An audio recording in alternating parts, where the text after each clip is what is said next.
Hello, I'm Keith Spera from NOLA.com and the Times-Picayune. Welcome to Let's Talk. My guest today has rebuilt much of New Orleans. Pres Kabacoff redeveloped the American Can Company, the Hibernia Bank Tower, the Bywater Art Lofts, and many other historic structures. He helped revitalize the Warehouse District, transformed the former St. Thomas Housing Project, and brought Walmart to Chapatula Street. If that's not interesting enough, he's also married to a voodoo priestess. Pres Kabacoff, welcome to Let's Talk. How are you? I'm good, I'm good. You've done all this with all these buildings all over the country, more work to count, and yet, if memory serves, is part or all of your house not air conditioned? No, we actually now air condition one room. We have an Akita that's 11 and a half years old, Aida. And Aida the Akita. Aida the Akita. And she's getting old, and the heat has been pretty rough this summer. So we air conditioned one room for the Akita. And we built the house figuring that the next owner would not be so disposed. We better have air conditioning in it, but we don't use it. You don't use it. So you live in Bywater, in the Bywater neighborhood, right, in New Orleans, and you have survived without air conditioning for all these, for years. I remember as a child going to country camps. My parents would take me, and that's many years ago. And they didn't use air conditioning. They used fans and big screens, and everything was open. And I felt much better in that environment. And so it's not that I'm trying to save the planet here, although I'd like to do that. I just don't like it. I like the summer is non-homogeneous, and you don't know that unless you don't use air conditioning. In other words, if you go inside, you get cool. You go outside, no matter what the temperature is in the summer, you don't like it. But there are many days where it's very, very comfortable. And when we sleep at night, by the end of the evening, I've got to pull a sheet out, even when it's 90 degrees outside. Really? Yes. So you've acclimated to it just fine. And I understand what you're saying. I mean, it is a wonderful feeling when there's an afternoon rainstorm and the overcast stays overcast, and you go outside and you're like, oh, this is really pleasant, you know, for September or August or whatever. So I get what you're saying. I mean, there are some variations. Well, being part outdoors, nature, wonderful thing. Yeah. Yeah, and so you're in tune to those variations. You're able to stay much more connected to the natural variations in the climate outside, I guess. Me and the birds. You and the birds. You and the birds. You and the birds.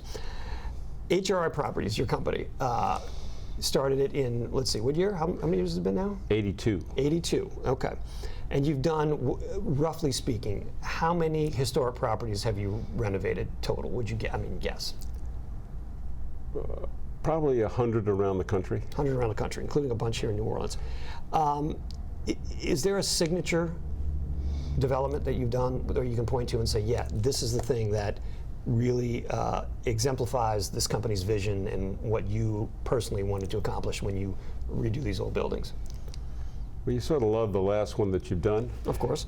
But I would think that revitalizing Canal Street through the DH Homes, when that street was full of empty buildings and in real trouble, we were able to pioneer with the city of New Orleans, Mayor Bartholomew then, who later came and worked with us. We made a deal to put the Chateau Sinesta, it's now a Hyatt Centric, but and that started $1 billion of development on Canal Street. And then I've always been very conscious of poverty issues in our city. And so that drove me into mixed income. My former partner who died, Ed Boatner,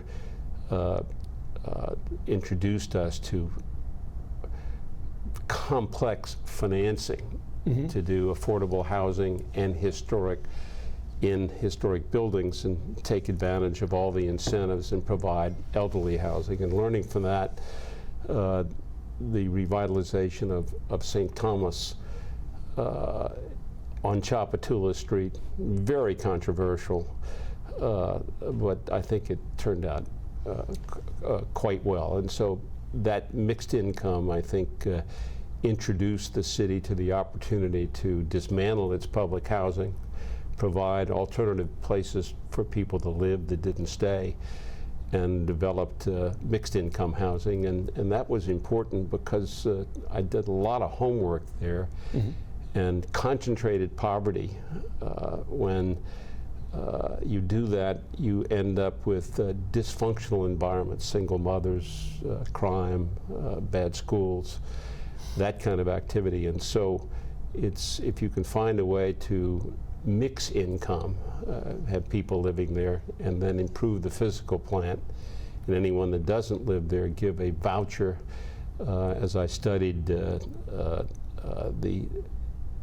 sociologists of the 20th century, they were saying that that was a good thing to do. Of course, when I found that Mark Morial, who wanted to see this project done, had promised us $20 million from the city, and he said, "I don't have it, Press." So I said, I saw a fella come to town that said that these big boxes, big box stores, big box retailers, big box realtors, retail stores were interested in coming to the city because they'd overbuilt the suburbs, and so I had previously tried to solve a problem for Oliver Thomas. They wanted to build an Albertsons off of St. Charles, mm-hmm. and the preservationists were very concerned about that, and the minority preachers that were part of that were very upset with the preservationists, concerned with their part of town. Because the preachers wanted a grocery store, wanted an Albertsons. They wanted the Albertsons, yeah. And they bought the site. There was a historic house on the site. Mm-hmm. It burned to the ground, and Oliver called me and said, "I got a real problem here. Can you figure out a solution?"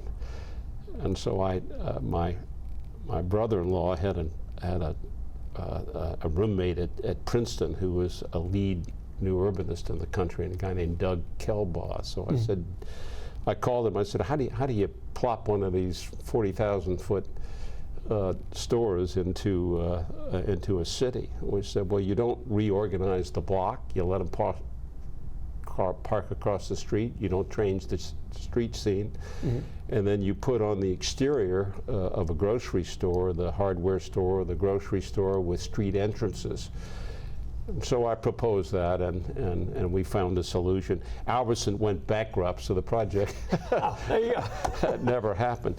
But that was my thinking when I did the Walmart on Chapatulas, that I would make sure that it was contained within a block, and there were super blocks in that area. Right. And it was dotted with great cotton presses historically, which were about the size of the Walmart. And so I said, let's put it on a super block, don't cross the street, and let's design it like an old cotton warehouse. And I thought that would be acceptable. And, and people were still a little upset. It raised the dead. So right. So I'm trying to go back that time. So yes, New Orleans had very few big box retailers at the time, and none. And you're going to put a Walmart, which right. represents certain things to certain people, right there on Chapatulas at the edge of the Garden District. So you had to expect that was going to be controversial, yes? Well, I had gotten the Preservation Resource Center and the preacher community together on the Albertsons, and that gave me a thought that this was the direction that I ought to go on this Walmart. You're right, despite my thought that it would be peaceful, it was not. And I didn't have Walmart in mind particularly. Lowe's and Target were all prospects, but nobody would touch New Orleans. Darryl Berger, who had a relationship with Walmart, he'd done some on the West Coast. Developer, said let's fly to Bentonville, and we did. Arkansas, headquarters of Walmart. Yep. Headquarters of Walmart, and they said, look, if you can get a big box, we've been trying to do a big box in the cities, and we've not been successful. If you can pull that off, then we're game.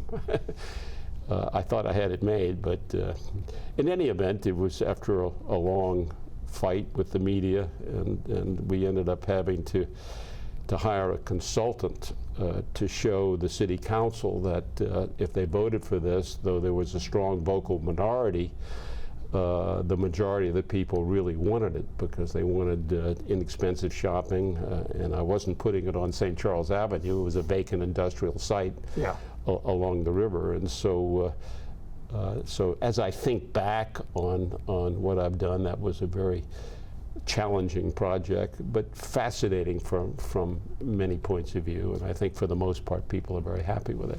Well, and that's the thing with New Orleans, I mean, on the one hand, there is this impulse to preserve, and that's part of what gives the city its charm, is its historic nature, its architecture.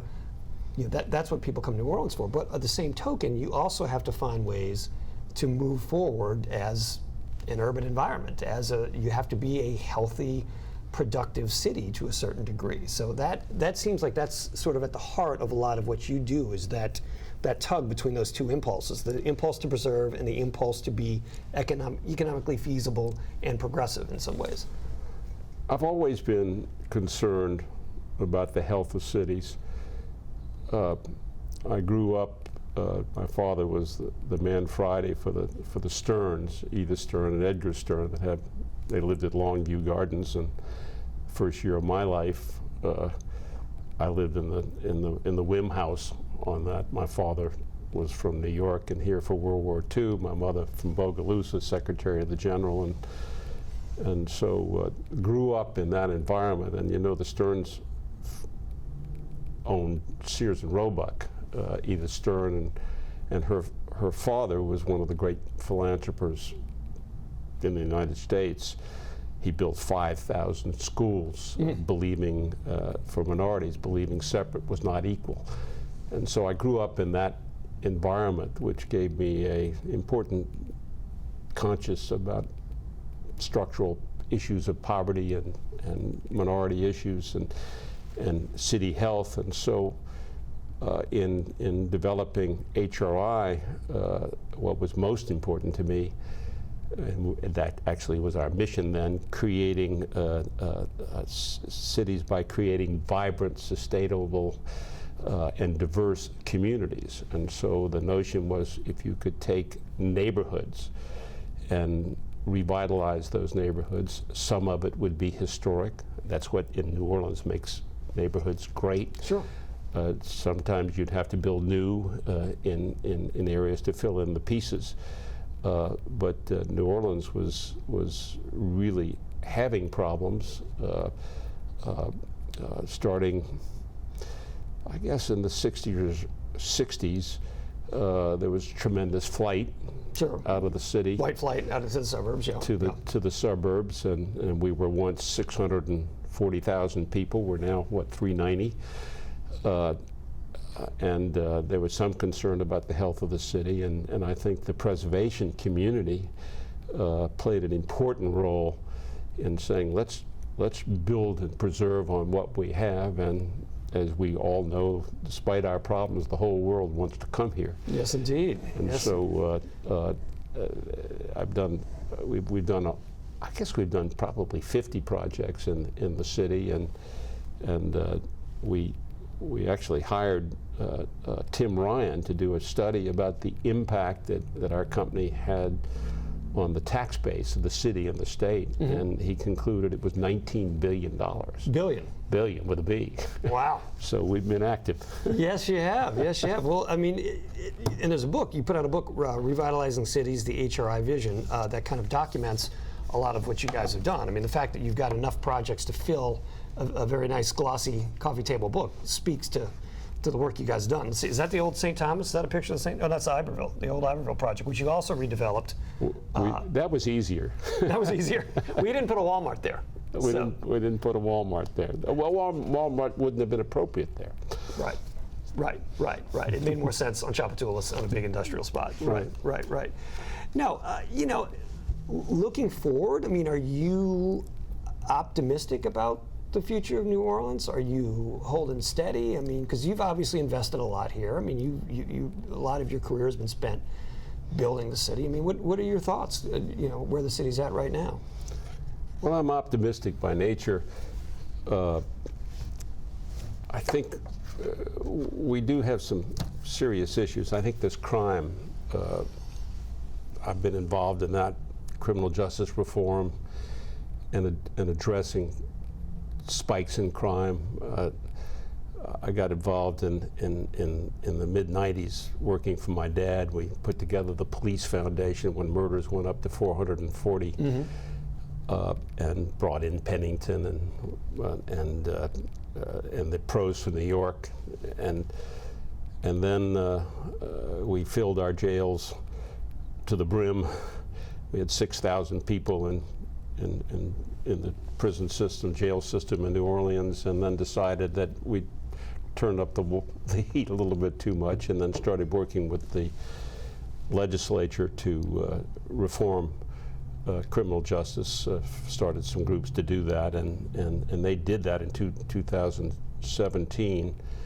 And then the last couple of years I was pulled back in by a group saying that our murders and shootings were skyrocketing, and so I've been working on that. I was testified today before the city council. A federal judge wants us to build a jail that cost $109 million that's designed as a panopticon, which the rest of the world says is horrific for the people that are jailed there.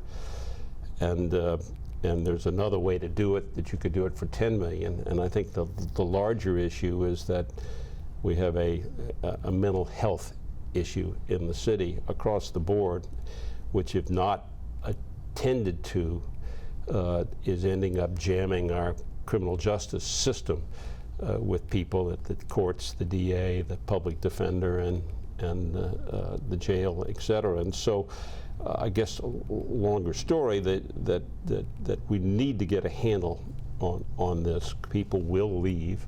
Yeah. And I'm working very hard on that. And I do think that the pieces are in place, are starting to be in place. You can't do it with police alone. You need a collaborative effort of community organizations that work with the chief and the mayor and the council, try to develop trust and address those. I think one of our problems is we have many talented groups here, but we work in silos and we really don't collaborate. Right. And 1 and 1 makes 5 if you collaborate. And so I'm concerned about that, but we're addressing it, and we are levee protected, $15 billion, and many cities. I hear that the Gulf of Mexico is now 95 degrees. Yeah, Florida it's been really. And Florida is, and so we're not the only city facing those issues, but being levee protected. I think we will survive the worst of it, although if you look way out in the future, everything south of I-10 is in jeopardy, and of course it's above our pay grade in New Orleans to solve that problem, but that's an international problem. So those are major issues that we confront. But the resilience of the city, given its history, I could go visit Campanella, and he'll give you a wonderful book about Richard Campanella. Yep. How many times we've been on our knees just to come back. We're losing people, but we are also gaining young people that find this interesting, that don't have to be in the office and find a home here. So I'm still thinking having this very interesting city will survive these crises, but we all work on it. We all do our part.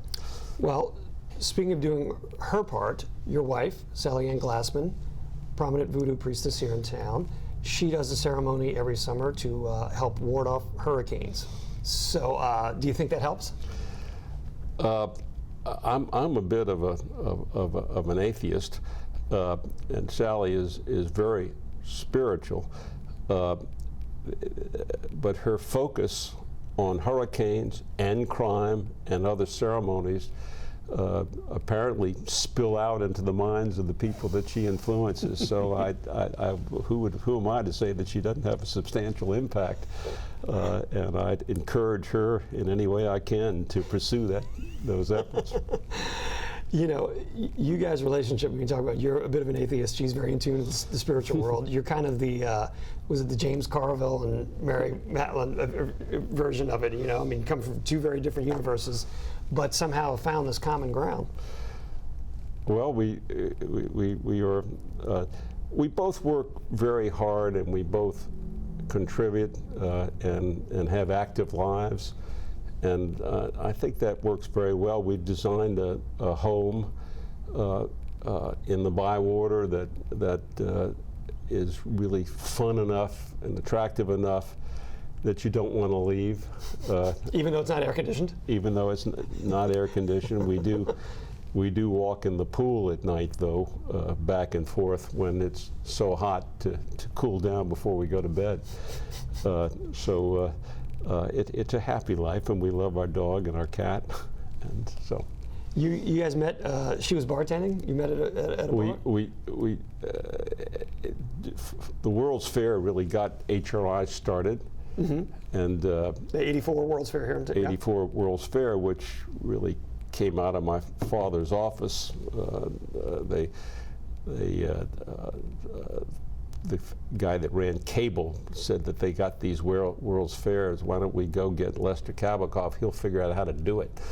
And so we got together and put that together. And one of our first efforts was to develop in the old Pointer Street Wharf. And I put together ideas for nightclubs and restaurants, and I met a fellow named Jed Palmer who had Jed's on Oak Street, a real character, Fear and Loathing in Las Vegas kind of guy. And Sally ran that club. She ran Jed's on Oak Street, and that's where we met, I guess, 40 years ago. At Jed's. I had Sally on the show and asked her if she put a spell on you at any point, and she says it depends on who you ask, I guess. Since people from your side might think maybe she did. Is that accurate? She certainly had an impact on me. Whether that was by design through her religion, I can't tell you, but she had a big impact on me. Well, and again, and you guys there's an altar in your house. I mean, you found common ground to be able to accommodate both your perspectives, it sounds like. Our house is a spiritual extravaganza. We have the Catholics well represented. We have prayer wheels. We have Muhammad Cyrillic drawings. We have Celtic crosses. We have Dante's Descent into Hell illustrated in 1923. Mezuzah at the front door. But we also have sculptures of philosophers. So if you go with the philosophy rather than religion, we've got that covered too. So we've had a lot of fun with our house, creating an environment, and certainly the spiritual part is well represented. So in a way, I mean, that's been your most personal redevelopment project, your own house. After Katrina, living with Sally and her home on Piety, she has a house between desire and piety. And then her temples on Rosalie Alley in between the two. And after Katrina, I wanted a swimming pool, so I decided to buy a lot next to the Bywater art lofts. After the storm, the artists, like everybody else, didn't have a place to live. And so we took the old warehouses, manufacturing plants, were discussed by John Kennedy O'Toole. He worked there right across from where little Lee Harvey Oswald grew up. And took those art lofts, took those manufacturing buildings and built subsidized artist housing. That's a whole nother story, but there was a vacant lot that was not part of that 70-unit facility, and we decided to build a home there. And Katrina was very difficult for me and for everyone. And that building and designing a home was work therapy.